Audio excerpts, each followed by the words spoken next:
जी बिल्कुल, मैं मौजूद हूँ एक नान भाई की दुकान पर। आपको बताता चलूँ कि पंजाब काबीना की जानिब से आटे के 20 किलो के थैले की कीमत 850 रुपये मुकर्रर करने के बावजूद जो है शहर भर के जो नान भाई हैं उन्होंने नान के रेट हैं वो बढ़ा दिए हैं और शहरियों को नान 12 की बजाय 15 रुपये में यहाँ पर मिल रहा है और रोटी 10 रुपये की मिल रही है।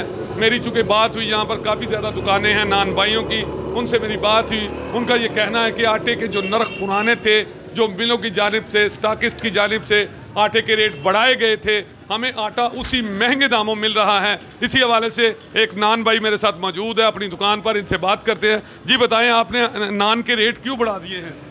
हमें फाइन का रेट बढ़ गया, आटे का रेट बहुत ज़्यादा बढ़ गया। जो हमारी मजबूरी है रेट बढ़ाना। सादी रोटी हमने 10 रुपये की कर दी, नान 15 रुपये का कर दी। हमें तो नखरे के साथ आटा मिल रहा है।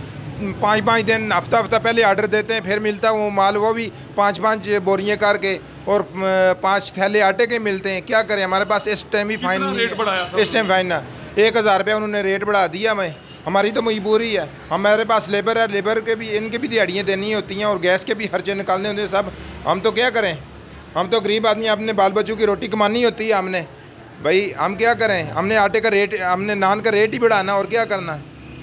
जी बिल्कुल, आपने बात सुनी नान भाई की। इनकी दुकान है यहाँ पर और मैंने देखा है जहाँ पर जितने शहरी नान या रोटी ख़रीदने के लिए आए वो भी इंतहाई परेशान दिखाई दे रहे हैं। इनके साथ काफ़ी बहस मुबासा भी होता हुआ दिखाई दे रहा था कि लोग कह रहे थे कि आपने बिला वजह से नान का रेट बढ़ा दिया, जबकि इनका ये कहना है कि इन्हें उसी पुराने दामों और महंगे दामों आटा जो है वो फराहम किया जा रहा है और इनकी ये मजबूरी है कि ये नान के रेट बढ़ाएं, चूँकि इनके पास लेबर है, गैस का बिल है, दूसरे मामलात हैं।